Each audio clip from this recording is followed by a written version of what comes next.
Lecture 63 start करते हैं जी। FAR 1 CAF 1 का एक क्वेश्चन है आपके क्वेश्चन बैंक में, क्वेश्चन नंबर 8। होमवर्क में कौन सा क्वेश्चन दिया था आपको? आसिफ इंजीनियरिंग हो गया था। अच्छा, इसका सोल्यूशन मैं आपके साथ शेयर करूंगा और थोड़ा सा सवाल को भी आपके साथ डिस्कस कर लूंगा, लेकिन पहले मैं चाह रहा हूं कि ये वाला सवाल हम कर लें। 8वां, prepare extract of CL's statement of financial position and related notes to the financial statement for the year ended 30 June 19 along with comparative figures for the above. Note on PPE is not required, वो कह रहे हैं note PPE का मत बनाना। तो फिर relevant notes कौन से रह जाते हैं? अगर कोई चेंज इन पॉलिसी हुई या कोई एरर हुआ तो फिर उसका नोट होगा। ठीक है, स्टेटमेंट ऑफ फाइनेंशियल पोजीशन सिर्फ मांगी है उसने, एक्सट्रैक्ट्स उसके, ठीक है, और नोट मांगा है। तो मैं आपको इसलिए कह रहा था कि सारे काम अलग अलग ही हमने करना सीखे हुए हैं। इसमें जर्नल एंट्रीज पहले कर ली। अब जर्नल एंट्रीज करने के बाद आपको सिर्फ इनकम स्टेटमेंट कहे तो वो बनानी आती हो, आपको सिर्फ चेंजेस इन इक्विटी कहे तो इनकम स्टेटमेंट के बगैर भी बनानी आती हो, सिर्फ बैलेंस शीट कहे, कल हमने वो सवाल भी किया था, तो आपको स्टेटमेंट इन इक्विटी के बगैर भी उसको बनाना आना चाहिए। ठीक है। अच्छा, during the year it was discovered. During the year हम खड़े किस साल में हैं जी? इस वक्त तो कह रहा है 30 जून 2019 की बात करो हमारे साथ। ठीक है जी, 30 जून 2019 का मतलब ये है कि 1 जुलाई 18 से 30 जून 19 तक के साल की बात करो, वो कह रहे हैं। और साथ में उसने कहा कंपैरेटिव भी बना दो, तो 1 जुलाई 2017 से 30 जून 18 आएगा, 30 जून, ये 2 साल तो उसने हमसे रिक्वायर किया हुआ है। अब इस साल में खड़े हुए वो कह रहा है जी पता चला है हमें कुछ। क्या पता चला है? During the year it was discovered that due to some calculation error in Excel sheet, fair value of Coal Limited's office building was taken as 460 instead of 360। यानी कि होनी चाहिए थी फेयर वैल्यू 360, इसको मैं ओरिजिनल कह रहा हूं, ठीक है ना, और गलती से 460 ले ली गई। पता नहीं कब की बात कर रहा है, लेकिन ये मसला हुआ है। ठीक है जी। रिजल्टेंटली अभी नहीं पता कि ये गलती किस साल में हुई है। ये 18 में हुई है, 19 में, ये साल 18 का साल है, ये 19 का साल है, ठीक है ना। 18 में हुई है, 19 में हुई है, उससे पहले हुई है, ये अभी नहीं पता। ठीक है, पता इस साल में लग रहा है। पता किस साल में लग रहा है? 19 में, के ऑफिस बिल्डिंग की रिवैल्यूएशन मॉडल पे चलते होंगे ना, फेयर वैल्यू गलती से 460 ले ली गई है 360 की बजाय। ठीक है। Resultantly, the building was recorded based on incorrect revaluation amount in CL's statement of financial statements for the year 30 जून। अच्छा, यानी कि ये गलती कब हुई? हाँ, 30 जून 17 पर जो है वो जो रिवैल्यूएशन करनी थी 360 पे लेके जाना था रिवैल्यू करके 30 जून 17 पे, उस दिन वो ले गए हैं किस पे? गलती से 460 पे। 30 जून 17 वाले साल को भी सही करना पड़ेगा, 18 वाले को भी सही करना पड़ेगा, 19 को भी सही करना पड़ेगा। यानी जो हम वर्किंग वहां बनाएंगे वो 3 साल की बन जाएगी। ठीक है। प्लस ये वर्किंग हमें रिवैल्यूएशन वाली भी वही अपनी मशहूर जमाना वर्किंग भी करनी पड़ेगी। और ठीक है। अच्छा, अब देखते हैं और क्या डिटेल बताता है। वो कहता है this building was acquired on 1 जुलाई 15। तो 1 जुलाई 15 से ही वर्किंग स्टार्ट करेंगे। 30 जून 16 आएगा, फिर 30 जून 17 वाली रिवैल्यूएशन जो उन्होंने गलत की है वो सही करेंगे। ठीक हो गया। और फिर आगे चलेंगे। CL follows revaluation model for subsequent measurement of building classified as PPE and charge deduction over its useful life for 10 years. 10 year useful life बताई उसने। ओके, स्ट्रेट लाइन मेथड है। CL accounts for net replacement value method and transfer maximum possible amount from revenue surplus to retained earnings on an annual basis. सारी बातें वही हैं जो हम करते हैं। एट 30 जून 19, अब एक 30 जून 17 वाली गलत रिवैल्यूएशन उन्होंने की है, और as on 30 June 19 revalued amount of building has been determined at 320। ये दूसरी रिवैल्यूएशन भी वो बता रहे हैं। तो मकसद कहने का ये है कि 1 जुलाई 2015 से चलेंगे, 30 जून 2019 तक आएंगे हम इस वर्किंग को लेके। ठीक है। अब उसमें हुआ क्या होगा उसके अंदर भाई, जिस दिन ये रिवैल्यूड अमाउंट गलत ली होगी तो उस दिन से एसेट भी गड़बड़ हो गया, और फिर उस दिन से सरप्लस भी गड़बड़ हो गया।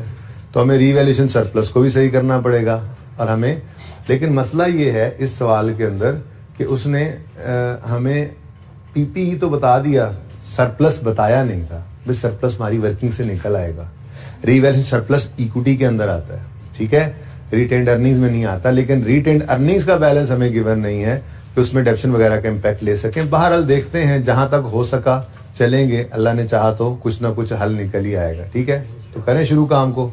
मैं तो कहता हूँ आप ही शुरू करें, 1 जुलाई 2015 से इसकी वर्किंग शुरू कर दें और कोशिश करके पहले तो 30 जून 17 तक आप आएंगे सही सही लेकर, जो बुक वैल्यू आप निकालेंगे, फिर आप उसकी गलत वाली रीवैल्यूड अमाउंट लिख के सरप्लस निकाल लेंगे।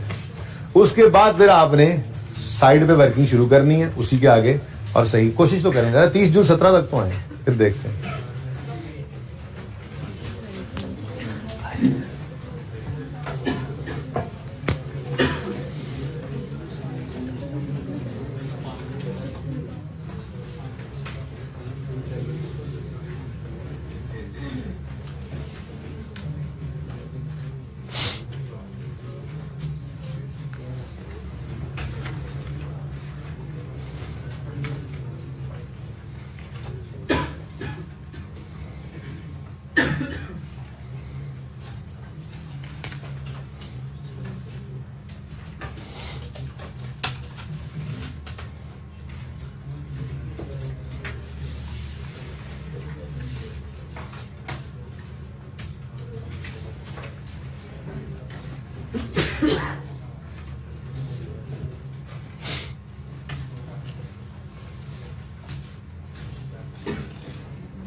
अच्छा जी, 1 जुलाई 15 से चलना है, 30 जून 16, 30 जून 17, 30 जून 18, 30 जून 4 साल की वर्किंग करनी है। चलो पहले ना रॉन्ग वाली वर्किंग कर लेते हैं एक बार, ठीक है। वैसे तो शायद 19 की जरूरत नहीं होती क्योंकि 19 प्रेजेंट नहीं कर रहे होते हम, बाहर चलने दें एक बार। पहले एक बार सारी गलत वर्किंग कर लेते हैं, क्या ख्याल है? तो एंट्रीज तो आया करती हैं, अब एंट्रीज को मैं अगर ऊपर जगह रखूं, कोई एंट्रीज बनानी भी है, अगर देखते हैं एंट्रीज की जरूरत है या नहीं है। एंट्रीज बगैर काम चला, जैसे मोहानी वाले सवाल में किया था तो वैसे भी चला लेंगे, ठीक है ना। लाजमी थोड़ा ही एंट्रीज करना, इसलिए वर्किंग 1 फिलहाल मैं आज बना रहा हूँ अपनी सी रिवैल्यूएशन की वर्किंग को, ठीक है। तो working 1, date, description,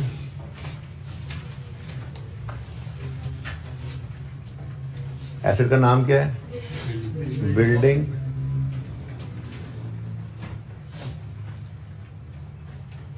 revaluation surplus और प्रॉफिट एंड लॉस। फिलहाल मैं ये रॉन्ग एंट्री कर रहा हूँ, ठीक है, रॉन्ग कैलकुलेशन सारी कर रहा हूँ। तो शुरू करते हैं जी। 1 जुलाई 2015 पे हमने ये एसेट खरीदा था 500 रुपए का, ओके। लाइफ थी इसकी 10 साल, रेजुअल वैल्यू तो सवाल में गिवन नहीं है, अब बोलो। अच्छा, और लाइफ 10 साल, मेथड स्ट्रेट लाइन, तो डेप्रिसिएशन करेंगे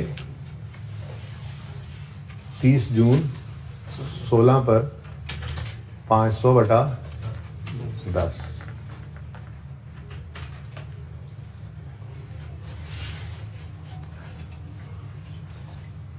अच्छा जी, कितनी आ गई डेप्शन? 50 की, और 450 बुक वैल्यू आ गई। फिर 30 जून 17 आएगा, डेप्रिसिएशन करेंगे, स्ट्रेट लाइन मेथड है, फिर 50 से, तो बुक वैल्यू आ जाएगी 400 रुपये। यहाँ तक तो भाई सही आया होना है ना? ओके, 400 रुपये ये हमारी बुक वैल्यू आ गई 30 जून 17 पर। अच्छा, अब हुआ क्या, इस दिन हम फिलहाल रॉन्ग की बात ही कर रहे हैं, ठीक है? ये सारा मैं रॉन्ग वाला ही कर रहा हूं।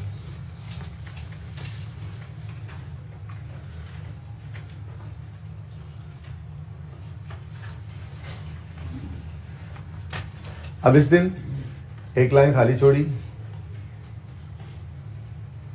और इन्होंने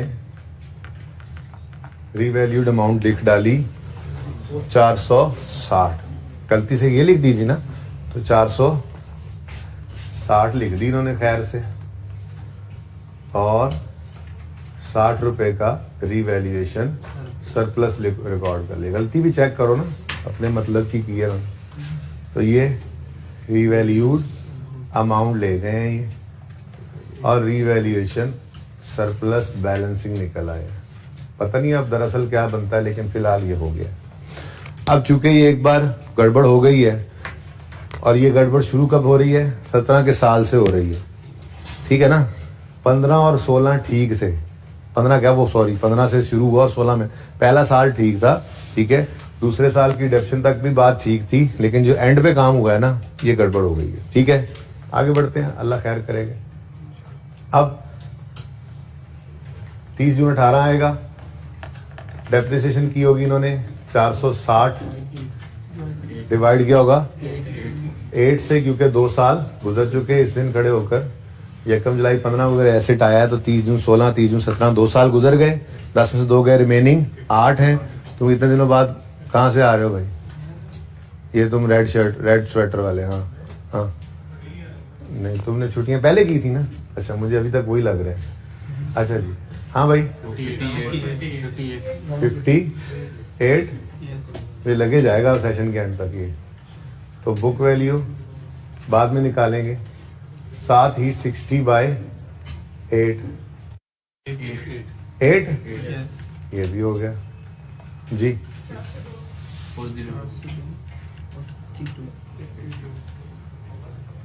ठीक है। अच्छा, अब question is, during the year it was discovered due to some error in Excel sheet, fair value was taken as this, ठीक है जी। और the building was recorded based on incorrect revaluation amount in CL's financial statement for the year 30 जून 17। इसमें गलत हो गया। 18 में भी गलती आ गई होगी, ठीक है। आगे उसने सारी डिटेल सिर्फ दी थी कि कब खरीदा हमने इसको, 500 का खरीदा, यकम जुलाई को खरीदा, रिवर्स मॉडल यूज करते हैं, लाइफ 10 साल है, स्ट्रेट लाइन मेथड है, नेट रिप्लेसमेंट मेथड है। और 30 जून 19 पे the revalued amount of building has been determined as 320। अब मेरा सवाल ये है कि क्या हमें ये अज्यूम करना चाहिए कि ये 30 जून 19 वाला साल जो है, इसमें भी ये गलती हो चुकी है? जी सर वाले कुछ हैं और नो सर वाले कुछ हैं। जी सर वाले हाथ खड़ा करें, ओके। नो सर वाले हाथ खड़ा करें। मैं सवाल, तुमने दोनों में हाथ खड़ा कर दिया भाई, हैं? वैसे ही हाथ खड़ा किया। सुनो मैं क्या कह रहा हूँ, मैं ये कह रहा हूँ कि ये बिल्डिंग 30 जून 19 पे फिर रीवैल्यू होनी है, ठीक है? तो क्या हम ये अज्यूम करें कि फाइनेंशियल स्टेटमेंट्स बन चुकी हैं? कहीं पे फाइनेंशियल स्टेटमेंट्स गिवन है? कहीं पे गिवन है? फाइनेंशियल स्टेटमेंट्स तो गिवन ही नहीं है। इसका मतलब 19 के अंदर जो सही होगा हम वो कर लेंगे। मसला तो 18 तक ही चला है, ठीक है? 18 के साल की तो फाइनेंशियल स्टेटमेंट्स निकल के जा चुकी ना यूजर के पास, और जो 17 में गलती हुई थी वो 18 के अंदर भी हुई। 19 के अंदर तो कहीं पे उसने ये नहीं बताया कि ड्राफ्ट फाइनेंशियल स्टेटमेंट्स बन चुकी हैं, या ये फाइनेंशियल स्टेटमेंट्स का बैलेंस है, ये इसके अंदर सरप्लस है, ये रिटेन्ड अर्निंग्स हैं, ये पीपीई है। ऐसी तो कोई बात है ही नहीं। बात समझ रहे हो? ठीक है। बहरहाल फिलहाल मैं इसको यहाँ पे रोकता हूँ। ये 30 जून 18 तक ये गलती हो गई थी, ठीक है। और मैं इसके साथ यहाँ पर आपको करेक्ट वाली अकाउंटिंग भी कर देता हूँ फिर, ठीक है।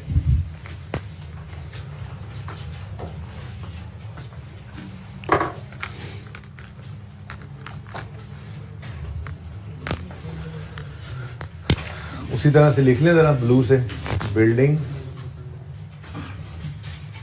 Revaluation surplus profit and loss, और ये करेक्ट होना इस तरह से चाहिए था भाई, बाकी तो सारा सही आ रहा है, ठीक है। बिल्डिंग 500 थी, 50 ही डेप्रीशिएट होकर 450 आई होगी, फिर 50 ही डेप्रीशिएट होकर 400 आई होगी। यहाँ तक तो कोई लड़ाई नहीं थी, लड़ाई तो यहाँ पे शुरू हुई जब इन्होंने यहाँ पर एक लाइन खाली छोड़कर 460 लिखा था, जबकि होना चाहिए था, किधर गया, 360। तो अगर ये 360 होता दोस्तों तो यहाँ पर 40 का लॉस आता, सरप्लस कुछ ना आता बल्कि 40 का लॉस आता, ठीक है जी। और ईयर एंड पे फिर आपको इस 360 को वर्किंग ना करूं तो काम चलेगा। चलो यहाँ पे कर ही देता हूँ, 60/8 जरा करीब करीब कर देते हैं, और 60/8 ये ब्लैक वाला इनकरेक्ट वाला हो गया, ठीक है। और साथ ही मैं ये अगली ब्लू की वर्किंग यहाँ पे कर देता हूँ, बाकी तो जरूरत नहीं पड़ी थी जी। 360 डिवाइडेड बाय 8 करना था और 40 डिवाइडेड बाय 8 करना था जी। 45 की डेप्रीसिएशन होनी थी और +5, तो ये 35 पे होता और ये ठीक है, सही हो गया। तो चलो ठीक है, मैंने माना कि आपको आगे की बात क्लियर नहीं हो रही, लेकिन हमने 18 और 19 को तो सही करना है, बोलो। तो 18 तो हमारे सामने आ गया ना, 18 ये पड़ा हुआ है हमारे सामने, 17 की डेप्रीसिएशन डिफरेंट, मतलब 17 के एंड पर मसला है और 18 के अंदर डेप्रीसिएशन वगैरह का मसला है, ठीक है। मैं अगर सिर्फ इम्पैक्ट से निकालना चाहूँ तो वो भी निकाल सकता हूँ, लेकिन मैं आपको 2 मिनट देता हूँ, आप ट्राई कीजिए, ठीक है जी। साल ये है 3 हमारे, 17 से गलती शुरू हुई है, उससे पहले कोई नहीं थी गलती, इसलिए उसको कुछ करने की ज़रूरत नहीं है। 18 का साल हमें रिक्वायर्ड है और 19 का साल भी हमें रिक्वायर्ड है। कुछ इस तरह का मामला है, ज़रा चेक करें आप, कुछ समझ में आती है या नहीं बात, उधर ही देखें ताकि देखें बच्चे और ट्राई करें। ये देख लो कि हमारा अल्टीमेट ऑब्जेक्टिव क्या है। हमारा अल्टीमेट ऑब्जेक्टिव क्या है, coal limited statement of financial position extracts हैं, थोड़ा सा नकल तो करा दूं ना। एज ऑन 30 जून 19, और इसमें आपको 30 जून 19 पता नहीं करना पड़े या ना करना पड़े, ठीक है, लेकिन 30 जून 18 और 30 जून 17 में बहरहाल गड़बड़ है, ठीक है। फिलहाल मैं इस 19 को मिटा रहा हूँ, जरूरत पड़ी तो लिख लेंगे, क्योंकि अभी तक तो मैंने वर्किंग को भी यहीं रोका हुआ है, ठीक है। अब एक चीज इसमें है, प्रॉपर्टी प्लांट एंड इक्विपमेंट।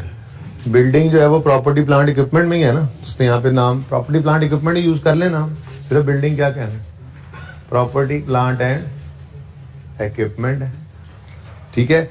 हो सकता है कोई शॉर्टकट हो सकता है कोई गड़बड़ करनी पड़े, देख लेंगे आप। फिर दूसरी चीज यहाँ पर हिट हो रही है डेप्रीसिएशन, हाँ रिवैल्यूएशन सरप्लस भी है, ये 2 चीजें इक्विटी के अंदर रिवैल्यूएशन सरप्लस आ गया, और वो जो डेप्रीसिएशन वगैरह का फर्क है रिटेन्ड अर्निंग्स को भी हिट कर रहा होगा। थोड़ी सी नकल करवाइए आपको कि हमारा मतलूब वाओ मकसूद यही है। उसके बाद जो नोट शोट है ना वो यहाँ पे बना लेंगे, टेंशन नहीं लेनी उसकी, ठीक है।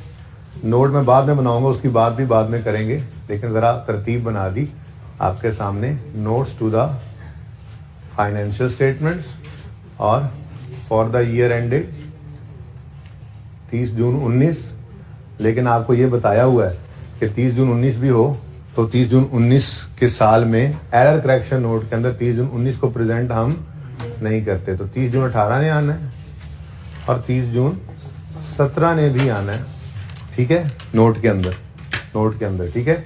लेकिन यहाँ पर नोट नंबर कोई भी लगा दो, नोट नंबर 15 ऐसे ही, पर पीपीई का नोट मत बनाने बैठ जाना, क्योंकि उसने खुद मना किया है। उसने कहा ना रेलेवेंट नोट्स बना दो, तो कोई अक्लमंद ये करता रेलेवेंट नोट्स में तो फिर पीपीई भी है, और वो सही करता शायद, पीपीई का नोट भी बना देता। उसने कहा पीपीई का नोट मत बताओ, उसके अलावा नोट्स, उसके अलावा फिर क्या है, करेक्शन ऑफ एरर नोट है, तो एरर करेक्शन नोट भी यहाँ पर बनेगा इंशाल्लाह, बाद में बनेगा। फिलहाल तो ये सिर्फ आपको मैंने थोड़ा सा बताया कि ये हमारा सोल्यूशन कुछ इस तरह से चलेगा।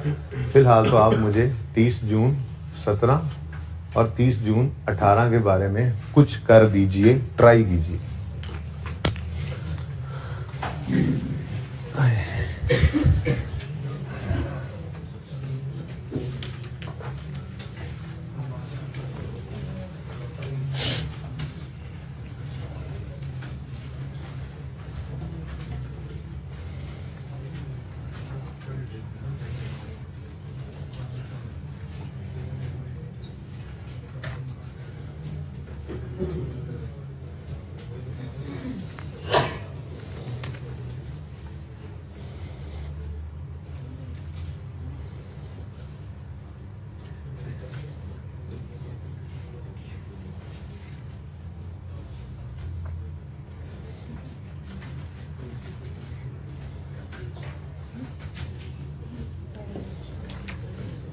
थेरी भी आज कर लेंगे इंशाल्लाह, इसकी हो जाएगी। आज टॉपिक इंशाल्लाह ये क्वेश्चन चलते रहेंगे इसके, जैसे होमवर्क में क्वेश्चन दे दिया, अगले दिन डिस्कस कर लिया, टाइम मिल गया तो टेस्ट में सवाल आ गया उसको डिस्कस कर लेंगे। लेकिन कैश फ्लो इंशाल्लाह कल हमने स्टार्ट करनी है, और कल अगर टाइम ना भी मिला कुछ डिस्कस करने का IAS 8 का, क्योंकि पहला लेक्चर आपको पता है हर टॉपिक का इंपॉर्टेंट होता है, उसमें जरा लेंथी डिस्कशन हो जाती है, तो पूरा टाइम सिर्फ उसी पे लगाकर अगर हमने कल ये ना भी कुछ छेड़ा IAS 8 को, तो बहरहाल बाद में साथ साथ चलता रहेगा 5-10 मिनट 15 मिनट जब तक क्लियर ना हो। लेकिन आज इंशाल्लाह प्रिंसिपली इसको खत्म कर देंगे हम, बचा कुछ नहीं है इसमें।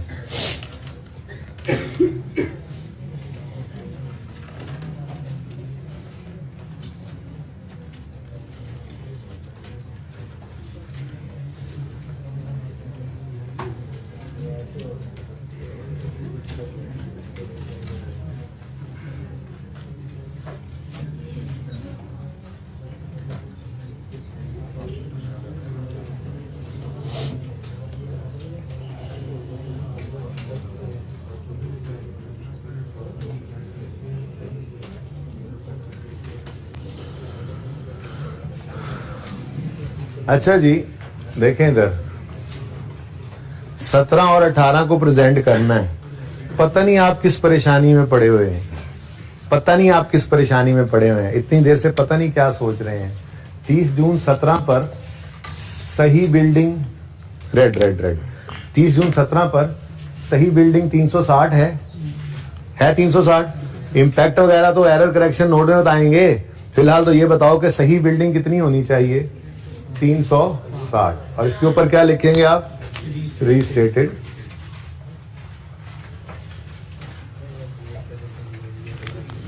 ठीक है, फिर 18 की सही बिल्डिंग 30 जून 2018 पर 315 है, और इम्पैक्ट वगैरह तो फिर निकालते रहेंगे। ये कितना आ गया 315, और इसके ऊपर भी क्या लिखोगे, रीस्टेटेड। ठीक है, क्या ख्याल है? तो एक MCQ करवाया था, एक या दो जब डिस्कस किए थे, तो मैंने कहा था कि बैलेंस शीट के अंदर अगर वो कहे कि रीवैल्यूएशन सरप्लस की क्लोजिंग क्या आना है या एसेट का क्लोजिंग क्या आना है, तो हमारे पास ये वर्किंग के अंदर क्लोजिंग ही तो पड़े, तो इनको उठा के लिख दो, ये सही फिगर है, हम क्यों प्लस माइनस करें। ठीक है, और मैंने आपको ये भी कहा हुआ है कि जहां तक हो सके मुमकिन एंट्री से बच सको बच जाया करो। जैसे मोहानी वाले सवाल में हमने क्या किया था, प्रॉफिट के ऊपर इंपैक्ट निकाला था, प्रॉफिट यानी रिटेन्ड अर्निंग्स पे, प्रॉफिट्स पे इंपैक्ट निकाल लेंगे, वो मसला नहीं है। उस पे इंपैक्ट किसका पड़ना है, वो जो लॉस हमने रिकॉर्ड करना था उन्होंने तो सरप्लस किया हुआ है, शायद इसका इंपैक्ट पड़ेगा। वो जो डेप्रीसिएशन हमने रिकॉर्ड की 45, उन्होंने 58 की, कोई इसका फर्क पड़ जाएगा, यही फर्क ही पड़ने है ना, रिटेन्ड अर्निंग्स पे इंपैक्ट ले लेंगे, कोई मसला नहीं है।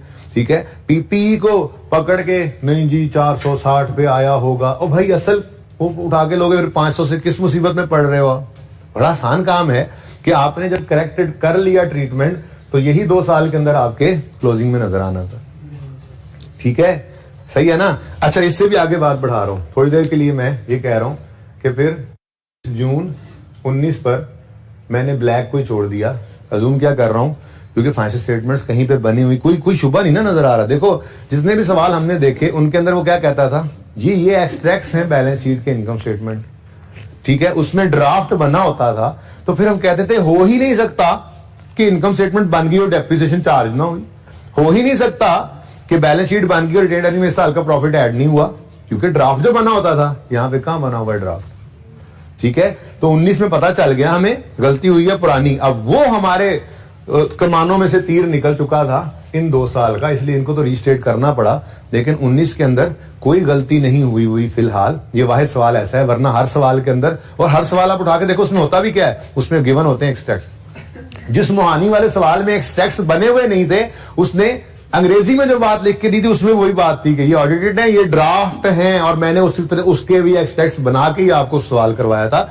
यानी हर सवाल के अंदर यही अज्यूम क्या करते थे, सामने नजर आ रहा था कि ड्राफ्ट फाइनेंशियल स्टेटमेंट्स बन चुकी हैं। तो फिर इस साल में भी गलती हुई पड़ी है। ये बात समझ रहे हो? और भाई समझ आ रही है? ऐसे हाथ रख के बैठे हो, भाई समझ आ रही है? जो ग्लासेस वाले भाई समझ आ रही? अच्छा, तो इस सवाल के अंदर ऐसी कोई बात नहीं थी, इसलिए हम सुकून से इसको डेप्रिशिएट करेंगे। अब डेप्रिशिएट किसको करेंगे, भूल जाओ इस कहानी को, भूल जाओ। 315 नहीं, 315 को नहीं, वही 300 ऐसे कर देता हूं मैं, इधर जरा नीचे कर, एक जैसा लगेगा। 360/8 और 40/8। ठीक है, ये अगेन 45 की डेप्रिसिएशन, और ये +5, ये बच गया 270 और 30 का लॉस। अच्छा, अब ये क्या है, बुक वैल्यू है। क्या है, बस ये लिख दें 30 जून 19 में, ये लिख दें। नहीं, अब इधर देखो, अब ये आखिरी वाली लाइन पढ़ो, as at 30 June 19 revalued amount of building has been determined at ₹320। तो 320 इसकी रीवैल्यूड अमाउंट है। तो एक लाइन खाली छोड़ी आपने, और रीवैल्यूड अमाउंट लिख लिया आपने 30 जून 19 पर। रीवैल्यूड अमाउंट कितनी है भाई, 320। तो 50 का आ गया आपको रीवैल्यूएशन सरप्लस। डेप्शन हो गई ना बेटा, डेप्शन तो कर दिया इस साल की। डेप्शन का कोई पूछ रहा था, क्वेश्चन है कोई बेटा? सही है। अच्छा जी, साथ वाले कह रहे हो पहले डेप्रिसिएशन हुई है। अच्छा, मुझे लगा मुझे कह रहे हो जी। 320 में 50 का सरप्लस आ गया, 320 पे लेकर गए। अब पहले 30 का लॉस रिवर्स हुआ, और प्लस ना भी लिखो तो प्लस ही होता है, 0, और बाकी 20 का आ गया रीवैल्यूएशन सरप्लस। और फिर डेप्रिशिएट करें आप इसको? नहीं भाई नहीं, रुक जाओ बस। तो 30 जून 2019 पर हमारा पीपी नजर आएगा 320 भाई, 270 नहीं, 320, और इस पे रीस्टेटेड। अच्छा, अगर कर भी दिया होता इन्होंने तो हम इफेक्ट निकाल लेते, सही कर लेते, लेकिन हम तो करेक्ट वाला ही ले रहे होते ना। कर भी लिया होता उन्होंने कोई गड़बड़ तो, लेकिन उन्होंने ऐसी कोई बात नहीं की कि हमने रीवैल्यूएशन कर दी हुई है तो पुराने कोई कंटिन्यू करें। हम इस साल को हमने सही ही कर लिया। तो अल्टीमेटली यहां पर अगर हम सही करते भी सही कुछ, तो इसके ऊपर तो वैसे भी रीस्टेटेड नहीं लिखा करते थे। ठीक है, यहां तक को मसला है तो बताएं। इसका मतलब जो नीचे में जगह मैं आगे इसलिए लिखा नहीं था कि आप सोचें कि यार इसके नीचे क्या लिखें और फिर आगे वर्किंग करें जैसे करते थे। नहीं भाई, जब रीवैल्यूएशन की वर्किंग की है तो इसके क्लोजिंग ही बैलेंस शीट में आने हैं, गलत वाले नहीं, सही वाले आने।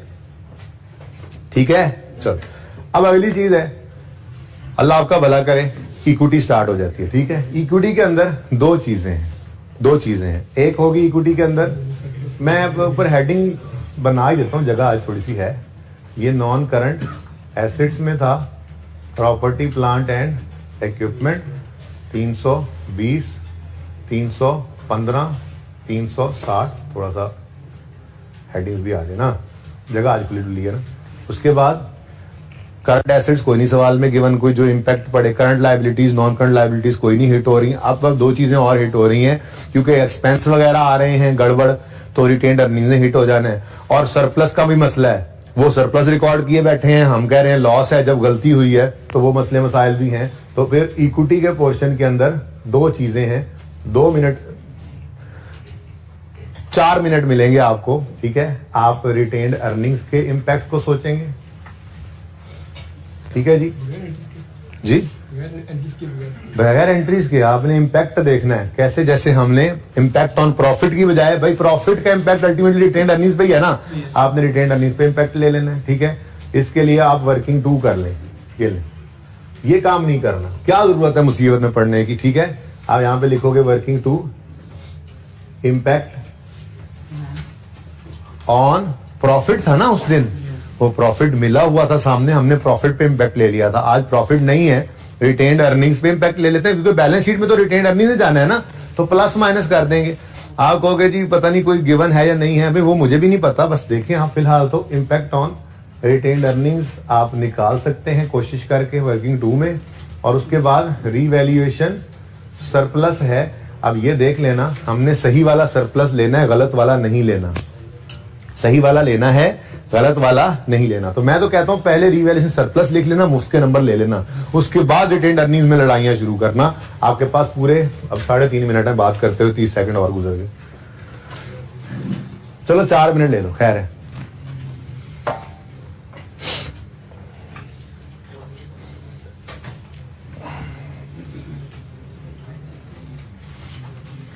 माइक नहीं चल रहा वो वाला, ये ग्लास वाला चल रहा है कि नहीं चल रहा भाई? तो गूंगे हो जाके किसी ने कह देना, किसी को मैसेज कर दें भाई, हमें भी किसी को मैसेज कर दें, फूंके तो आ रही हैं उसमें।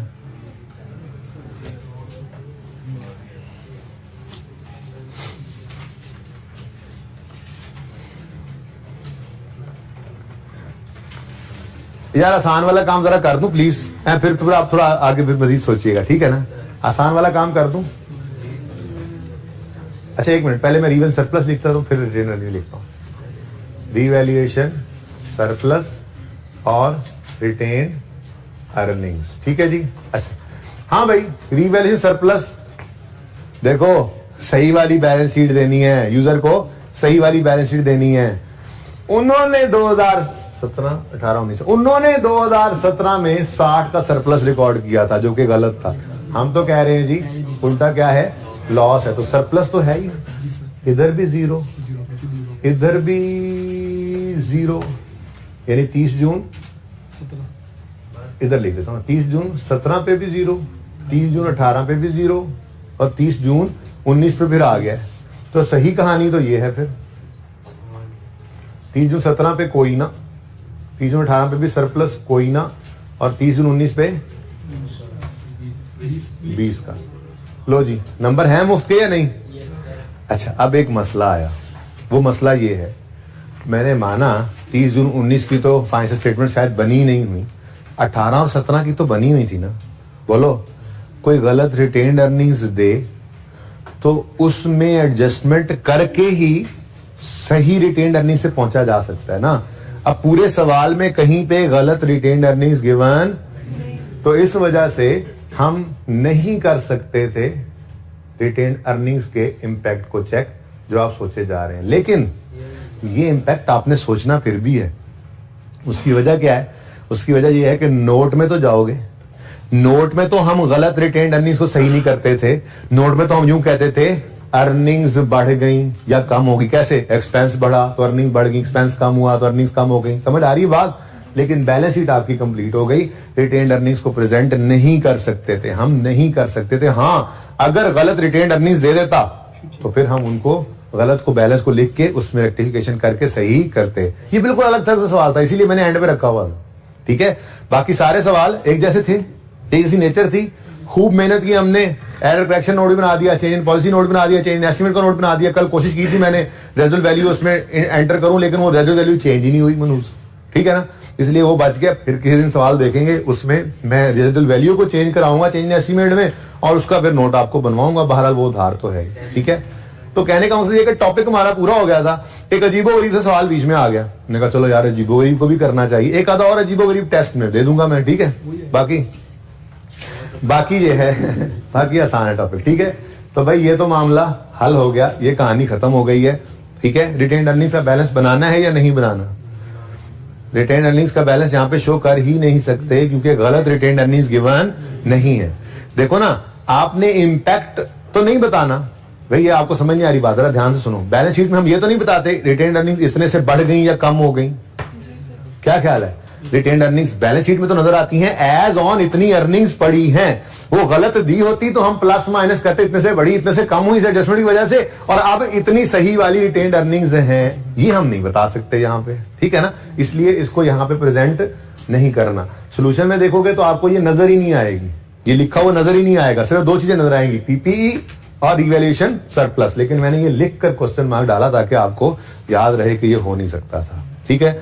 अब अगली बात, एरर करेक्शन नोट के अंदर आपने पहले अंग्रेजियां मारनी है। क्या कहोगे आप ऐसे? ड्यूरिंग द ईयर, सुनो, during the year it was discovered that, ये चेक करो, पूरा हो गया जुमला। It was discovered that due to some calculation error in Excel sheet, a fair value of coal limited for office building was taken incorrectly at 460 instead of 360. Resultantly, building was recorded based on incorrect valuation amount. CS statements for the unit 3017. ये अंग्रेजी as it is उठा के यहाँ लिख ली पूरी, इसके number होंगे, इसके नंबर होते हैं, मुफ्त के नंबर नहीं छोड़ने कभी भी, ठीक है। ये हेडिंग्स शेडिंग्स के सब कुछ के।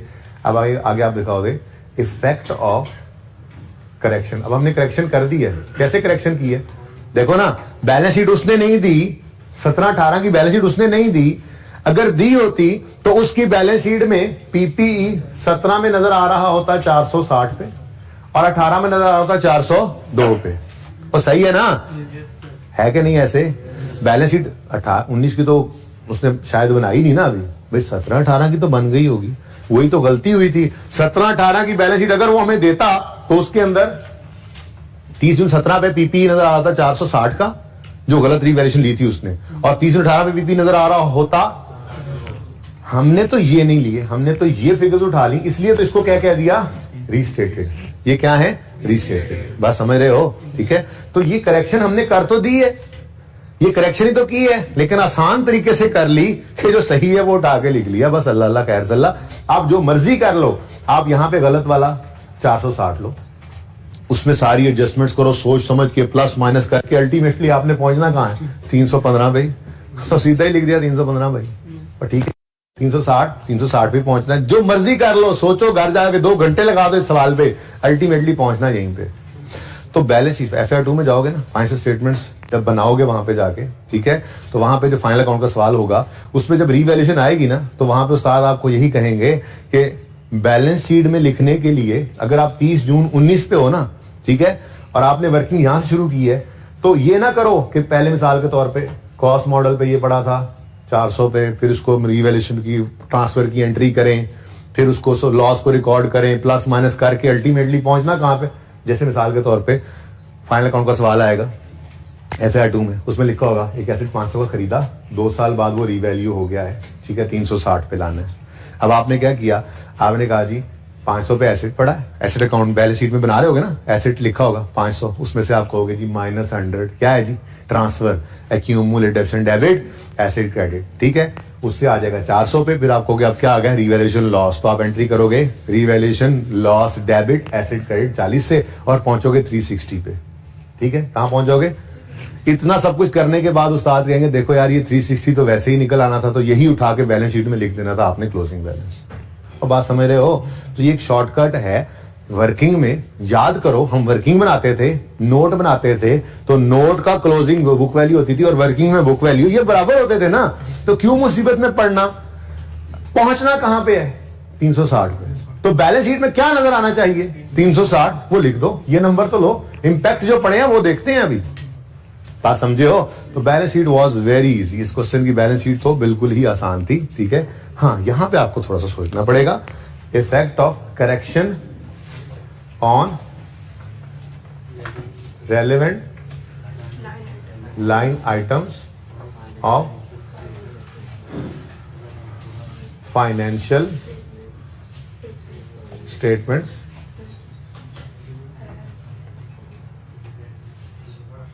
आर एज फॉलोज, और इसके अंदर statement of items affecting, statement of पूरा लिखना है आपने पर्चे में, कंप्रीहेंसिव इनकम।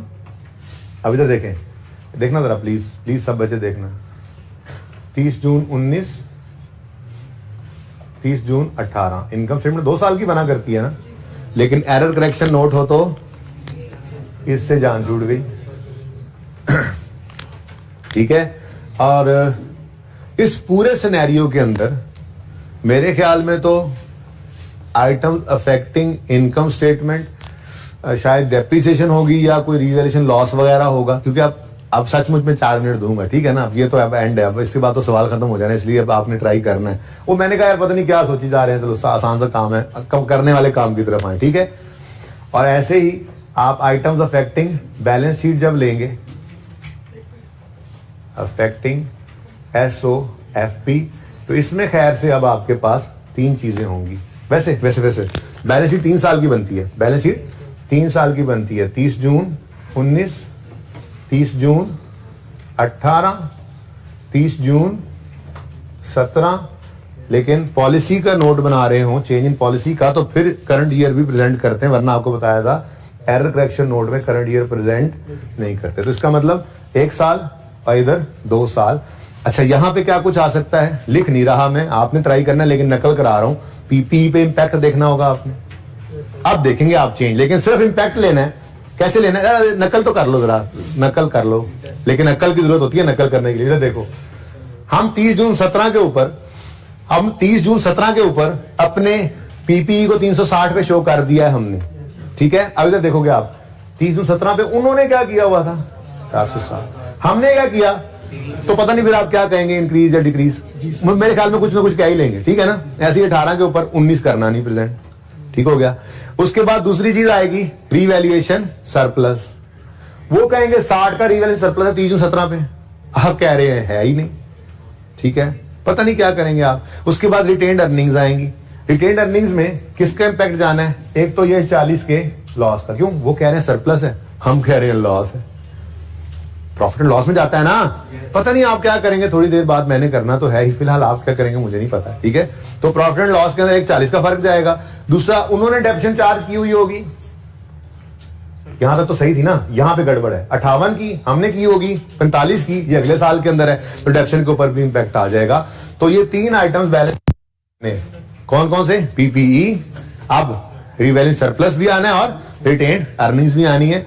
अब पूरे 5 मिनट ले लो, आज नोट बना ही डालो। मैं तो यूं कहूंगा, इधर देखो, एक काम कर लो, नोट की जब हेडिंग दो ना, तो ये डॉट डॉट ना लगाना प्लीज। आप यूं करो, सवाल आपके सामने ओपन है, आप वहां से देख के पूरी अंग्रेजी लिखो, अच्छा प्यारा सा नोट बने, ठीक है ना। उसके बाद आइटम्स, ये इफेक्ट ऑफ एरर करेक्शन लिख के, आइटम सेटिंग SOCI, ये अभी भी लिख के काट दो। खैर, आपके हर सवाल के अंदर आपने देखा होगा, जब भी चेंज इन पॉलिसी का, तो मैंने एक ही नोट बनवाया ना अभी, वो पहला सवाल अभी नहीं, एक और आपने बनाया, मैंने अभी बनवाना है, मुहानी वाले का नोट मैंने क्लास में बनवाना है।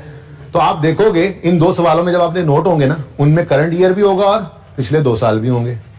लेकिन जो आपने सवाल किया वंडर लिमिटेड, जो आपने सवाल किया कल, या जो आज कर रहे हो, ये एरर करेक्शन है ना, तो इसके अंदर करंट ईयर नहीं होना। लेकिन आप अपने पास ये जब तक पढ़ाई कर रहे हो, रजिस्टर्स में हमेशा एरर करेक्शन नोट के अंदर लिख के काट दिए करो, ताकि आपको याद रहे, पर पर्चे में ना लिख के काटना, पर्चे तक याद हो जाए ये बात। चेंज इन पॉलिसी हो तो करंट ईयर भी प्रेजेंट करना है, और इनकम स्टेटमेंट 2 साल की होती है, और बैलेंस शीट 3 साल की होती है, और करंट ईयर भी प्रेजेंट करना है, कब, चेंज इन पॉलिसी अगर नोट, ठीक है। और एरर करेक्शन हो तो रूल पहले लिख लो, वही इनकम स्टेटमेंट 2 साल की, बैलेंस शीट 3 साल की, लेकिन चूंकि एरर करेक्शन नोट है, करंट ईयर को नहीं करना, ठीक है। चलिए, आपके पास पूरे 5 मिनट है, शाबाश, सारे अच्छे से सही से नोट बना ले।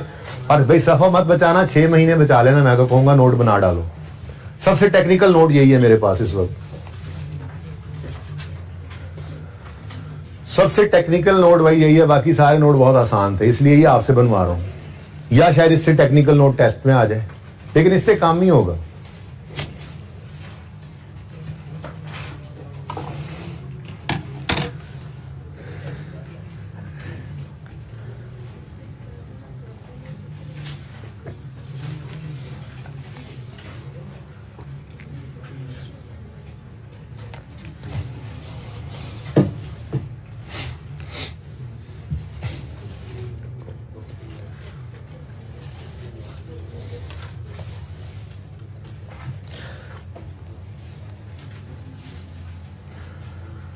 अल्लाह अकबर।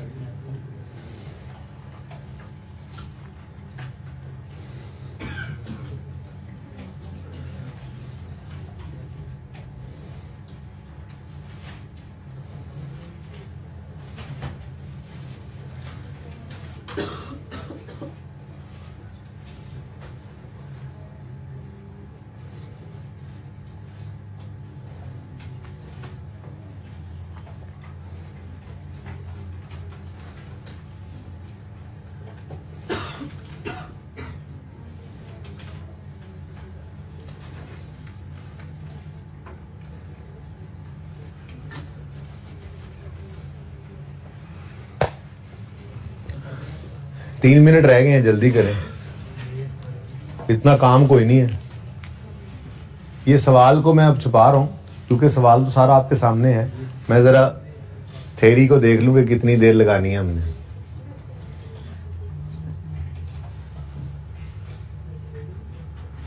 कि जितने क्वेश्चंस मैंने करवाए हैं और ये जो नोट्स वाला चैप्टर है, क्योंकि अभी शायद 1-2 दिन और लग जाए, प्रिंटिंग के लिए तो गई हुई है बुक।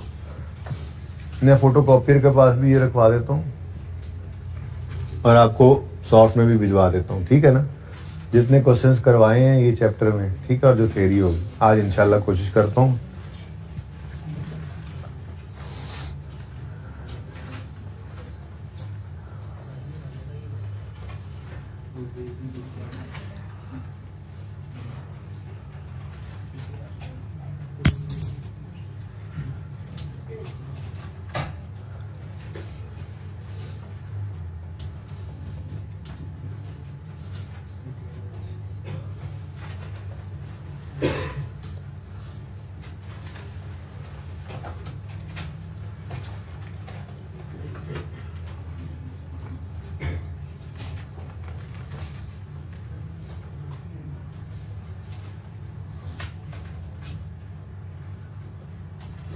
थ्योरी तो बहुत ज्यादा है।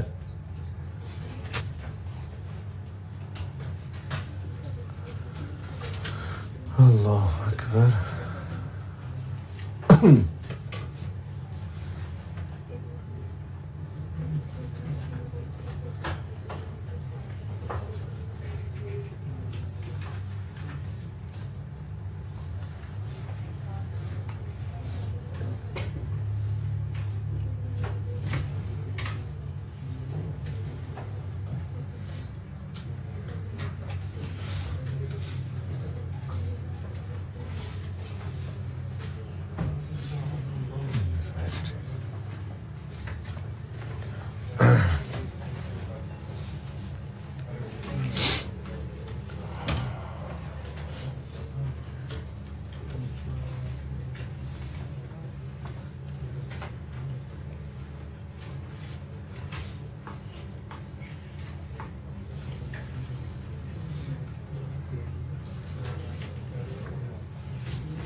लास्ट मिनट है जी।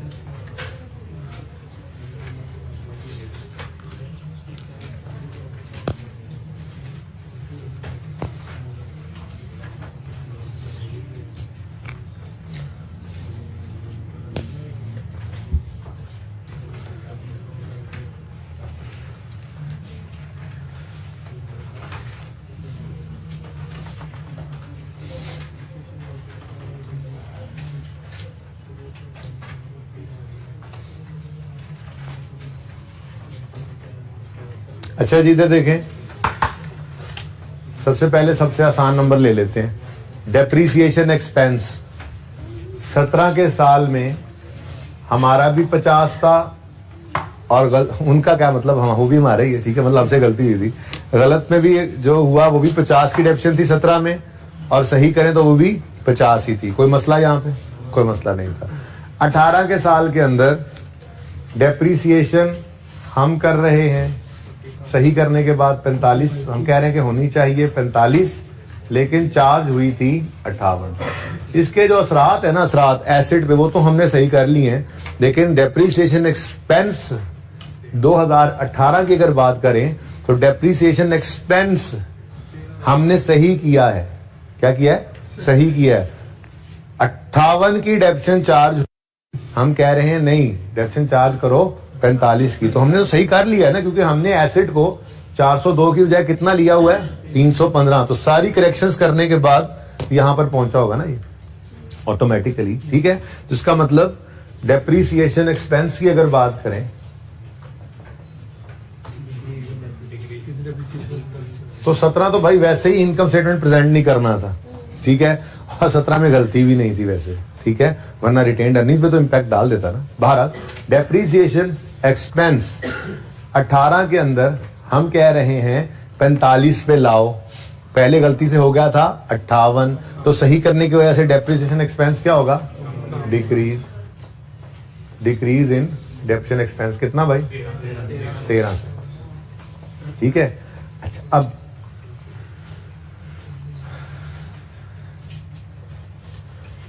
इम्पैक्ट ऑन रिटेन्ड अर्निंग्स हम उसी तरह से निकाल रहे हैं जैसे, ठीक है, 2019 प्रेजेंट में करना, 2018 है और 2017 है। ठीक है, तो 2017 के अंदर ये डेप्रीसिएशन का इम्पैक्ट आ गया कितना? सॉरी 17 में नहीं, इसमें 18 में कितना? 13। ठीक है, अच्छा इससे 18 की रिटेन्ड अर्निंग्स हमने क्या करनी है जी? बताओ, डेप्रिसिएशन क्या हुई है? कम। डेप्रिसिएशन क्या हुई है? डिक्रीज इन, यूं लिखें, डिक्रीज इन डेप्रिसिएशन कितने से जी? तो उससे प्रॉफिट 13 से बढ़ जाएगा, यानी रिटेन्ड अर्निंग्स 13 से बढ़ जाएंगी। ठीक हो गया। 17 के अंदर क्या होगा? डेप्रिसिएशन का कोई फर्क था ही नहीं। डन, क्लियर है। लेकिन 17 में रीवैल्यूएशन का मसला तो आया था, रीवैल्यूएशन लॉस तो था। ठीक है, और रीवैल्यूएशन लॉस कितना है जी? उन्होंने रिकॉर्ड किया हुआ कुछ नहीं। उन्होंने रिकॉर्ड कितना किया हुआ है? कुछ नहीं। हम कह रहे हैं जी रीवैल्यूएशन लॉस जो था वो 40 रुपए से बढ़ा लो, तो लिखा नहीं मैंने, माजरत। इंक्रीज इन रीवैल्यूएशन लॉस कितना जी? 40। 40 के इंक्रीज से रिटेन्ड अर्निंग्स 40 से कम हो जाएंगी। यहां तक को मसला। आप यूं भी लिख सकते थे कि चलो ठीक है, ऐसे ही सही है, और कोई चीज सोचनी है तो सोचें जल्दी से।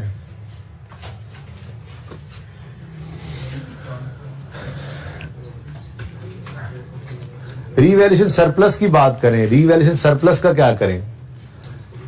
पीपीई की बात करें, पीपीई का क्या करें? मैंने तो मुश्किल वाली बात कर दी, जो आसान बातें हैं वो तो आप बता सकते हैं ना। चलो इस पे आप सोच रहे थे, आपने ये तो बताया होगा कि प्रॉपर्टी प्लांट इक्विपमेंट में क्या हुआ।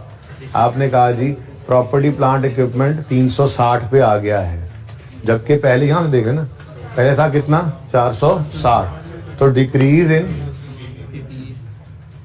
आसान वाले नंबर तो ले लें, डिक्रीज इन पीपीई 2017 में 100 से, ठीक है, 2018 में 402 से ले आए हैं 315 पे, दोनों का डिफरेंस 87। अब ये 87 कैसे निकला ये बताना भी पड़ेगा यार। ऐसे तो नहीं पूरा आएगा काम, ऐसे तो नहीं बनेगा, ऐसे तो नहीं, जरा कंजूसी से यूज करना पड़ेगी ये जगह।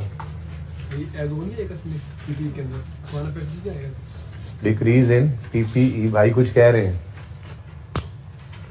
भाई फरमा रहे हैं कि ये एज ऑन नहीं आएगा। एक मिनट, हमने 100 से इस पीपीई को कम कर लिया, 315 पे आ गया। ठीक है, अब ये फिगर उठा रहे हैं ना, हम उठा ही ये वाली फिगर रहे हैं, यानी ये 360 पे लाए तो फिर इससे 315 पे लाए हैं। हम कौन सा यहाँ पे 460 रख के 315 पे ला रहे हैं? फर्क है ना थोड़ा सा। मैंने आपको ये बताया था कि लेजर का वो क्लोजिंग अगले साल ओपनिंग बना होगा, तो इसलिए वही चलता गया। ठीक है, ऐसा मामला नहीं हो रहा यहाँ पे भाई, हमने इस 460 को 360 पे कर लिया है, अब आगे 460 यूज नहीं हुआ ना, 360 ही यूज किया, इसलिए फिर अलग इंपैक्ट ही ले रहे हैं। ठीक है, तो 100 रुपए से डिक्रीज आया पीपीई में पहले साल में, और दूसरे साल में आप क्या कह रहे हैं 87 का डिक्रीज है। और मैं ये कह रहा था ना कि इसको जरा यहाँ पे प्रेजेंट कर दें छोटी सी वर्किंग करके, कैसे जी 400 402, अच्छा 402 माइनस 315, ये मैंने कहा 402 और 315 लिखा है, और यहाँ पे 460 माइनस 360 जरा प्रेजेंट कर दिया हमने। ठीक है, करेक्ट और रॉन्ग को जो कंपेयर कर लिया हमने, तो इम्पैक्ट ले लिया हमने। ठीक है, हाँ भाई, डिक्रीज इन पीपीई हो गया, और रीवैल्यूएशन सरप्लस भी तो बैलेंस शीट का आइटम है, रीवैल्यूएशन सरप्लस। ठीक है, अब देखो मोहतरम ने क्या किया था, मोहतरम ने कहा था वो जो अकाउंटेंट ने गलती से एक्सेल, अच्छा कसूर एक्सेल का था, अकाउंटेंट का नहीं था, 17 के अंदर उन्होंने कहा था भाई साहब सरप्लस आ गया, कितना 60 का। हम कह रहे हैं केड़ा सरप्लस, सरप्लस तो है ही नहीं, कंपैरिजन कर रहे हैं ना। ठीक है, तो इसका मतलब जो हमने सही किया तो सरप्लस में भी क्या आया, डिक्रीज इन रीवैल्यूएशन, जगह कम है, मुकाबला सख्त है, डिक्रीज इन, आप कहते हो ऊपर लिख लेते ना थोड़ा सा, बस वो मैं सामने लिख गया, मुझे नहीं अंदाजा हुआ, कह रहे गलती इंसान से होती है, क्या हो गया, माफी दे दो। डिक्रीज इन रीवैल्यूएशन सरप्लस, क्या मतलब, वो कह रहा था, ये देखो ये वो कह रहा है, मैंने इस तरह से रखा हुआ, ठीक है ना, वो कह रहा था कितना सरप्लस है जी, कितना 60 का, हम कह रहे हैं केड़ा सरप्लस, उल्टा लॉस है। यानी हमने क्या किया, 60 रुपए से रीवैल्यूएशन सरप्लस को कम कर दिया हमने। देखो नहीं है सरप्लस, वो कह रहा सरप्लस है, हम कह रहे हैं नहीं है, तो इंपैक्ट क्या पड़ा। अब ये 30/17 की फाइनेंशियल स्टेटमेंट जब गई होंगी तो उसमें तो ये रीवैल्यूएशन सरप्लस 60 रुपए का नजर आया होगा ना 30/17 में यूजर्स को, और बोलो तो वही हम कह रहे हैं कि जी ये जीरो रीस्टेट होकर जीरो क्यों हो गया, क्योंकि ये डिक्रीज कर दिया हमने रीवैल्यूएशन सरप्लस। क्यों डिक्रीज किया, ये ऊपर हमने अंग्रेजियां मारी हुई हैं, इस वजह से गलती थी, सही की है। ठीक है, आगे बढ़े, अगले साल में आए, अगले साल में वो कह रहे हैं मोहतरम कि सरप्लस कितना है 52, हम कह रहे हैं, क्या कह रहे हैं हम, नहीं हम क्या कह रहे हैं, केड़ा सरप्लस। ठीक है जी, तो यहां पे फिर छोटी सी वर्किंग की हमने, मुझे नहीं पता सोल्यूशन वो थोड़ा डिफरेंट तरीके से हुआ, इसलिए ये ऐसे ही कर लेंगे हम। ठीक है ना, 1 बाय 1 कितना जी 52, वो कह रहे हैं सरप्लस है, इस 30 जून 18 पे नजर आना चाहिए था। यानी अगर वो बैलेंस शीट वही वाली गई होगी यूजर के पास, तो उसमें रीवैल्यूएशन सरप्लस 30 जून 18 के अंदर कितना नजर आया होगा, ट्रांसफर के बाद, ट्रांसफर टू रिटेन्ड अर्निंग के बाद कितना नजर आया होगा 52। हम क्या कह रहे हैं अब 0, तो हमने क्या किया 52 से कम कर दिया इसको ये 52, और ठीक है चलो अब आ गई आपकी बारी दोबारा से। यहां तक कितने ये कितने बच्चों ने सही कर लिया था, माशाल्लाह यार, वेरी गुड, काफी है। चलें जल्दी करें, अब आखिरी 2 मिनट है, जल्दी करें, रिटेन्ड अर्निंग्स को जो रह गए थे सोचे शाबाश सोचें, हट के क्वेश्चन, डिफरेंट क्वेश्चन, शहजादा क्वेश्चन वगैरह वगैरह।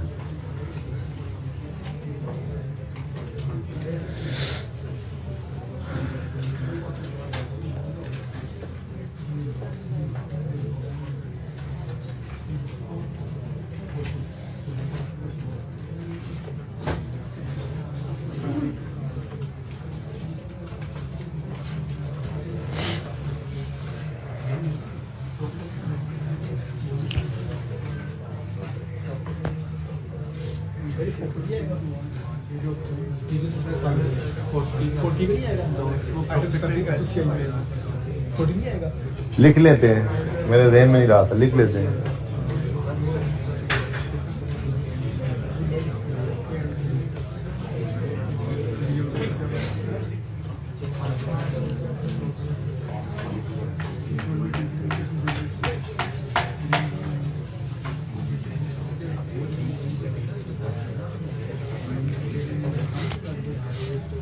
भाई 17 में तो मेरे ख्याल से और कोई गड़बड़ नहीं है।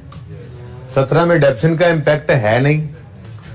उन्होंने रखा हुआ था 30 जून 17 की शाम को एक सरप्लस 60 का, ठीक है, 60 का जो 30 जून 18 पे गड़बड़ हो रहा है, यानी कि हिल रहा है। उससे पहले तो 17 के एंड पे तो यही था ना, इसलिए सेफली हम कह सकते हैं कि 17 की रिटेन्ड अर्निंग्स के अंदर 40 का डिक्रीज हम शो करेंगे। अब बारी आती है 18 की। 18 में डेप्रीसिएशन, यहां पे तो डेप्शन का फर्क नहीं था ना, डेप्शन हमारी भी 50 थी, उनकी 50 थी, यहां पे डेप्शन का फर्क आया 30 और 18 पे, ये हमने ले लिया, ठीक है। एक चीज ये भी तो है, इसकी एंट्री अगर आपको याद हो तो क्या होती थी, revaluation surplus debit retained earnings credit. इसका मतलब उन साहब ने रिटेन्ड अर्निंग्स को 8 रुपए से बढ़ाया हुआ था, ठीक है। तो हमने जब सही किया तो हमने तो वो सरप्लस की ट्रांसफर ली ही नहीं हुई, ठीक है। तो हम यूं लिख सकते हैं कि इंक्रीमेंटल डेप्रीसिएशन, डिक्रीज ही लिख दूं, इंक्रीमेंटल डेप्रीसिएशन कितनी है, 8 रुपए। ये उन्होंने रिकॉर्ड की थी, हम कह रहे हैं भाई सरप्लस नहीं है तो इंक्रीमेंटल डेप्रीसिएशन कौन सी। तो जब हमने करेक्शन की होगी तो ये 8 से कम हो गया होगा, ठीक है। एक स्टेप और आगे अब मजीद सोचें। अब बस एक चीज रह गई है, सोच विचार करके वो लिख लें, सवाल खत्म है, बस कर दें। अब बहुत टाइम लगा दिया आप लोगों ने।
अच्छा जी, यहां तक को मसला, क्या मसला। अच्छा, अब ये क्या चीज है जी, क्या ये प्रॉफिट है या रिटेन्ड अर्निंग्स है।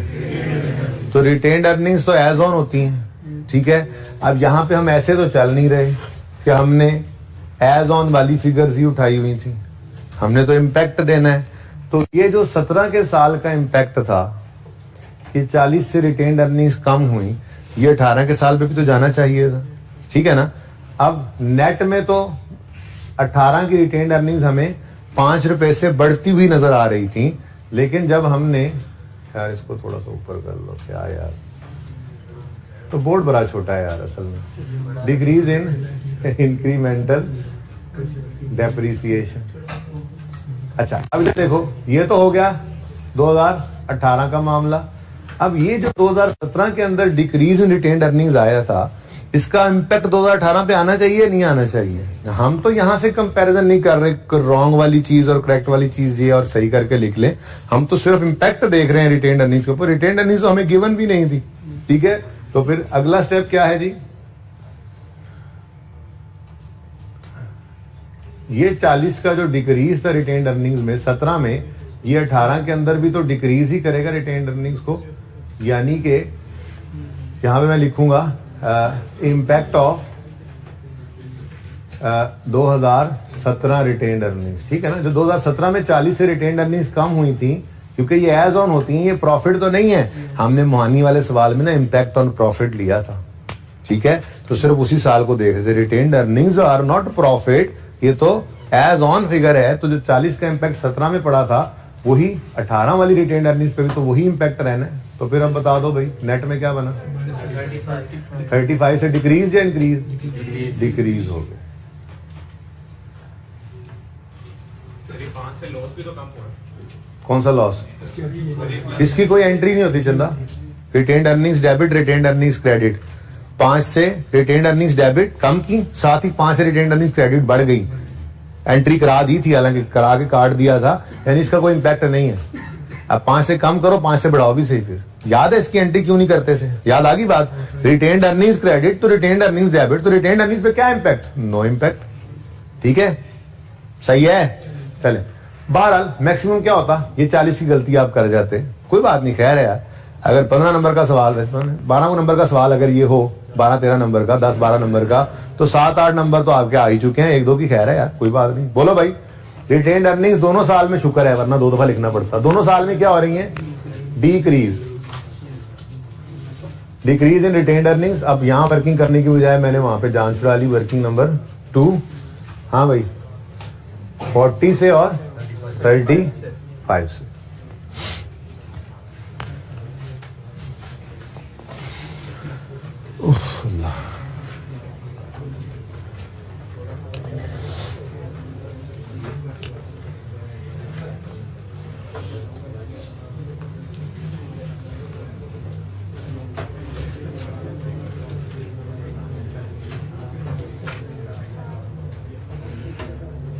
MCQs। अच्छा जी, ले आए ग्रामर भी। थोड़ी थ्योरी शुरू करते हैं जी। होपफुली 10-1 मिनट में कुछ ना कुछ बातें कर लेंगे, लेकिन MCQs की आज भी इजाजत मैं आपको नहीं दे सकता, ठीक है ना। बाकी अब आपने करना क्या है, आज आपने कोई ज्यादा काम नहीं दूंगा मैं इसका। आज आपने क्या करना है, आज आपने एक ही सिटिंग में बैठ के सबसे पहला सवाल जो प्रैक्टिस क्वेश्चन 1 होना है बुक के अंदर, तो वैसे ठीक है, वो करना है। उसके साथ फिर मोहानी वाला सवाल करना है, फिर वंडर लिमिटेड करना है, बस ये 3। कल वाला भी नहीं करना, इसकी बात बाद में करता हूं ना, ठीक है।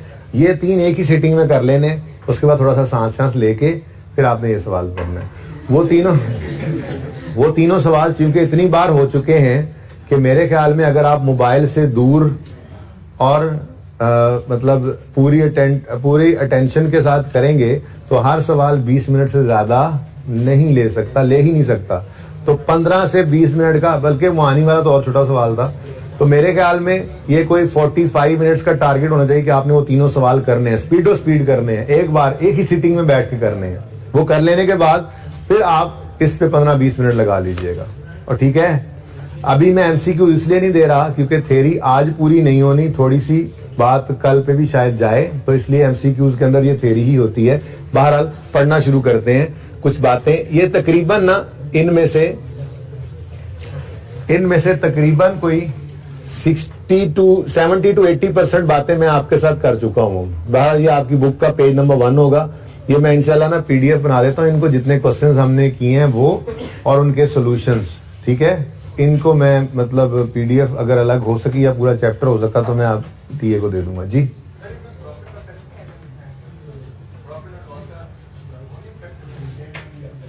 नेट प्रॉफिट नहीं ना गिवन भाई, नेट प्रॉफिट पे आपने असर दिखाना है तो बिल्कुल लिख देना चाहिए, ठीक है। Decrease in डेप्शन expense will increase in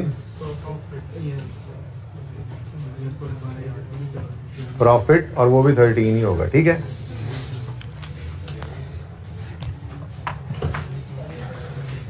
okay अच्छा जी, जरा देखिए जी यहाँ पे क्या लिखा हुआ है। अकाउंटिंग पॉलिसी की बात करते हैं जी सबसे पहले। और अकाउंटिंग पॉलिसी होती क्या है? These are basis conventions etcetera जो कि यूज कर रहे होते हैं हम फाइनेंशियल स्टेटमेंट्स के अंदर आइटम्स को लेने के लिए। और बेसिस कन्वेंशंस हमें स्टैंडर्ड ही प्रोवाइड करता है। ये डेफिनेशन की हद तक बस यहाँ से पढ़ लेनी है, एक दो बार पढ़ेंगे रस्सी ज़हन में बैठ जाएगी। क्या है जी अकाउंटिंग पॉलिसी? क्या होती है? These are the specific principles, basis, conventions, rules and practices applied by an entity in preparing and presenting financial statements। यानी फाइनेंशियल स्टेटमेंट्स बनाने के लिए जो बेसिस यूज होती हैं। क्या मतलब जी? इन्वेंट्री को फाइफो पे रखें या एफको पे? क्या मतलब जी? पीपी को कॉस्ट मॉडल पे रखें या फेयर रिवैल्यूएशन मॉडल पे? क्या मतलब जी? इन्वेस्टमेंट प्रॉपर्टी को कॉस्ट मॉडल पे रखें या फेयर वैल्यू मॉडल पे? ये सब क्या है? ये बेसिस हैं, कन्वेंशंस हैं, रूल्स हैं, प्रिंसिपल्स हैं। किसके लिए? फाइनेंशियल स्टेटमेंट्स बनाने के लिए। तो जो बेसिस कन्वेंशन रूल्स फाइनेंस बनाने के लिए यूज होते हैं उन्हें अकाउंटिंग पॉलिसी कहा जाता है। ठीक है और सही है। ये रिप्रोड्यूस करवा ले, बड़ी मुश्किल बात है। ठीक है, बहरहाल जहन में बैठ जाती हैं दो तीन बातें तो। Principles, basis, convention, rules used for preparation of financial statements. Examples असल इंपॉर्टेंट चीज है। एग्जांपल क्या है? कुछ एक बात की हुई है, कुछ एक नहीं की हुई, जो नहीं होंगी हमारे सिलेबस में, अब पुरानी थी पहले, वो मैं साइड पे कर दूंगा। ठीक है ना? Okay. IAS 2 permits to choose between FIFO and AFCO for stock valuation. Now this is example of accounting policy जो अवेलेबल हैं। अभी मैं अकाउंटिंग पॉलिसी बता रहा हूं होती क्या है। आप FIFO पे भी रख सकते हो, AFCO पे भी रख सकते हो, जिस पे रखोगे ये आपकी अकाउंटिंग पॉलिसी है। लेकिन अब ये नहीं कह रहा कि सेलेक्ट कर लिया तो क्या करना है, वो तो पहले ज़बानी बताया हुआ है। सिलेक्शन के बाद कंसिस्टेंटली अप्लाई करते हैं। ठीक है ना? बहरहाल example, IAS 2 permits to choose between FIFO and AFCO। तो FIFO और AFCO ये ऑप्शन है IAS 2 ने दिया हुआ कि आप इन्वेंट्री को इनमें से किसी एक पे रख सकते हैं। जिसको सिलेक्ट करेंगे वो आपकी अकाउंटिंग पॉलिसी है। ठीक है। IAS 40 permits to choose between fair value model और कॉस्ट मॉडल। इसने भी इजाजत दी थी। जिसको सिलेक्ट कर लोगे वो आपकी अकाउंटिंग पॉलिसी बन जाएगी।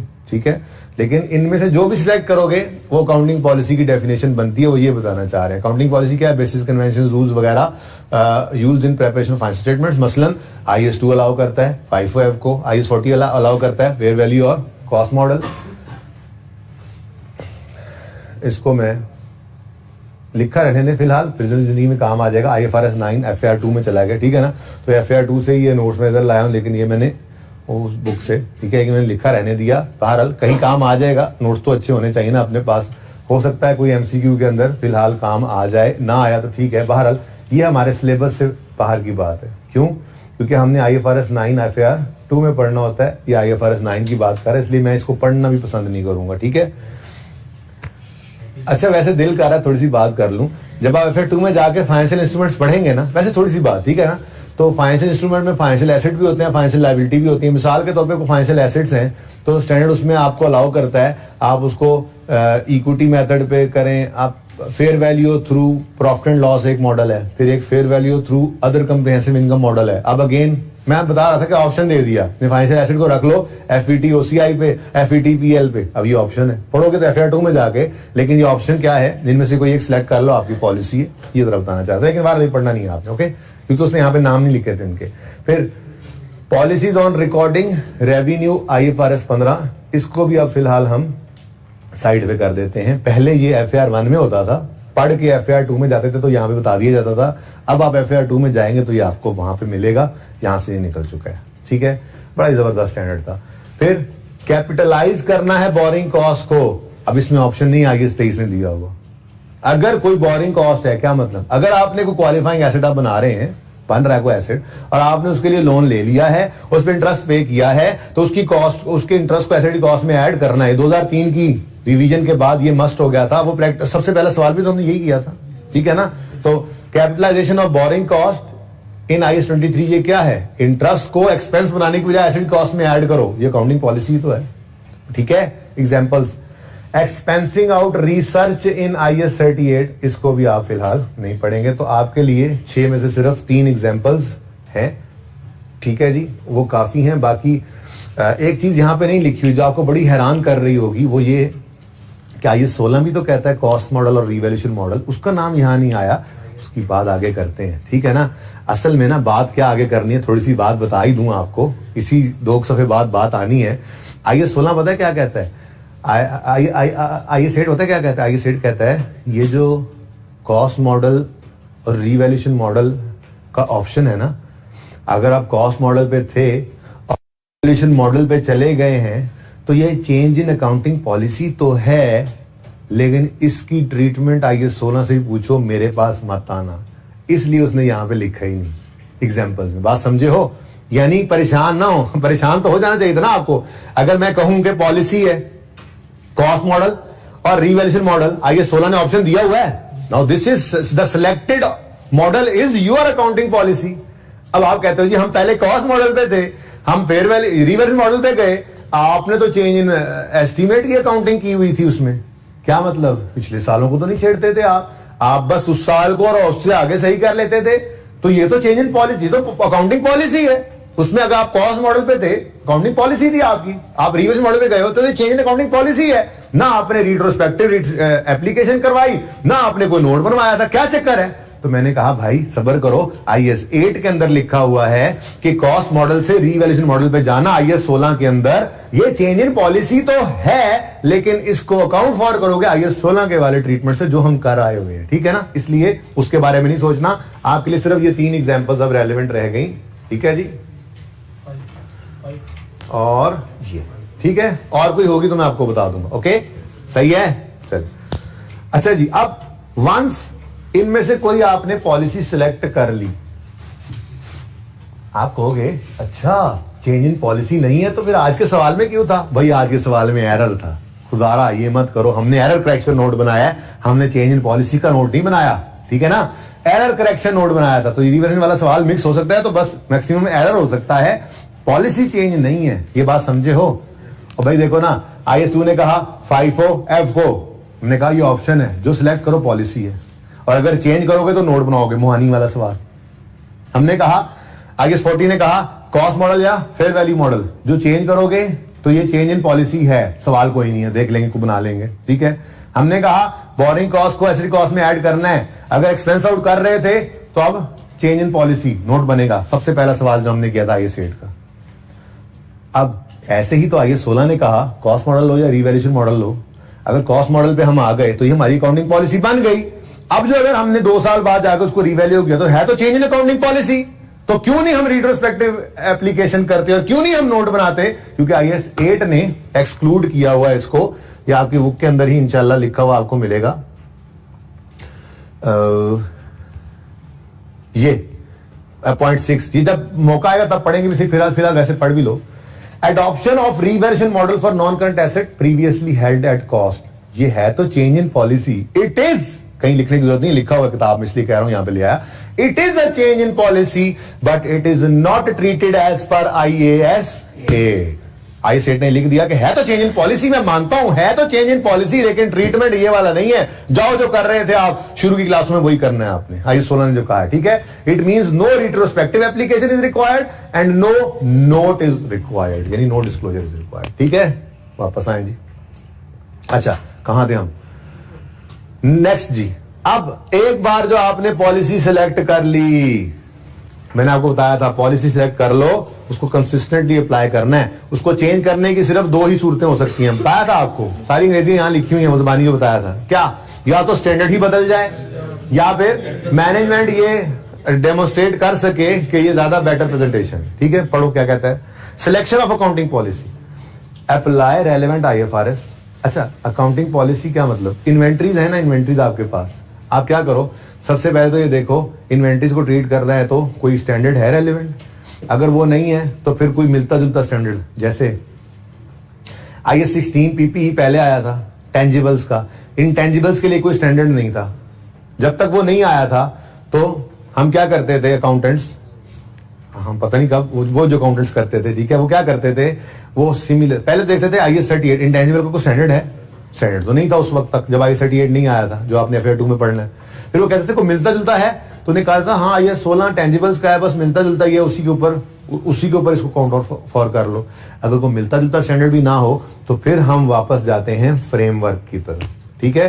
वो फ्रेमवर्क क्या है वो इंशाल्लाह पढ़ाऊंगा आपको। बहरहाल सिलेक्शन ऑफ अकाउंटिंग पॉलिसी क्या है, क्या मतलब, इन्वेंट्रीज हैं तो किससे पूछोगे कौन सी पॉलिसी लगाएं, IAS 2 से। इन्वेस्टमेंट प्रॉपर्टी आपके पास पड़ी है तो किससे पूछोगे, IAS 40 से। और अगर आपका जो रेलेवेंट स्टैंडर्ड है, आपको जो आइटम है पीपीई में लिखना है उसका रेलेवेंट स्टैंडर्ड अवेलेबल नहीं है तो फिर सिमिलर स्टैंडर्ड की तरफ जाओगे सिलेक्शन के लिए अकाउंटिंग पॉलिसी। वो भी नहीं है तो फिर फ्रेमवर्क की तरफ, वो बाद में बात करेंगे, ठीक है। जैसे इन्वेंट्रीज के लिए रेफर करो IAS 2, पीपीई के लिए IAS 16, इन्वेस्टमेंट प्रॉपर्टी के लिए IAS 40 एंड सो ऑन, समझे। तो सिलेक्शन के लिए क्या करोगे, रेलेवेंट स्टैंडर्ड की तरफ जाओगे कि कोई भी आइटम जो फाइनेंशियल स्टेटमेंट में प्रेजेंट होना है उसको उसके ऊपर कौन सी अकाउंटिंग पॉलिसी लगाएं। मैंने कहा उनके स्टैंडर्ड से जाकर पूछ लो, ठीक है।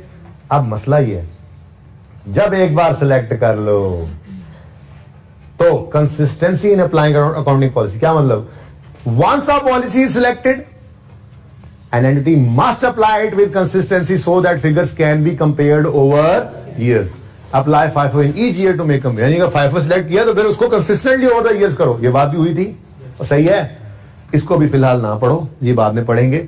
अगली बात, चेंज इन पॉलिसी कब कब हो सकती है, ये मैं नोट्स अपलोड आपको अवेलेबल करूंगा ना, इसको पढ़ के आना है। चेंज इन पॉलिसी कब हो सकती है, an entity must apply consistent accounting policies for similar transactions and events. Following is the discussion on when we can change accounting policy. When change in policy is permitted only if change is required by IFRS.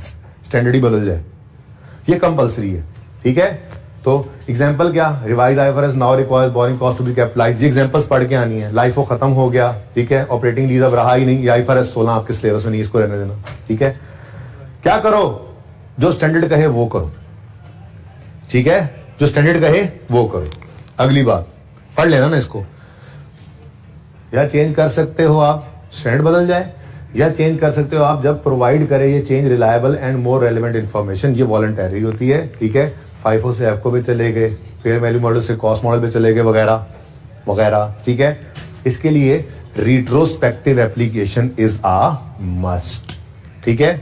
तो ये इंशाल्लाह chapter में आपको available कर देता हूं PDF के अंदर, ठीक है। आपने कोशिश करनी है कि इस सारे चैप्टर को पढ़ना है और इसमें कुछ चीजें होंगी इररेलेवेंट जो मैं बाद में कटवाता जाऊंगा। ये सारी थ्योरी को पढ़ के आना है, मैं सारी कल पढ़ाऊंगा आपको, ठीक है। एक बार आपने कोशिश करके इस थ्योरी को रीड आउट करना है, ठीक है, और फिर MCQs 2-4 ट्राई कर लेने हैं, जो सारे कर ले तो क्या ही बात है, ठीक है जी। तो आज का होमवर्क क्या है, एक सीटिंग में पहला सवाल मुहानी वाला सवाल और वंडर वाला सवाल, ठीक है, और उसके बाद सांस लेके कोल वाला सवाल करना चाहो तो कर लो, ना करना चाहो तो वीकेंड पे कर लेना। ये सारी थ्योरी पढ़ के MCQs को अटेम्प्ट करना है, इंशाल्लाह कल इस पे बात होगी। कल वैसे कैश फ्लो स्टार्ट कर देना है मैंने। अल्लाह हाफिज।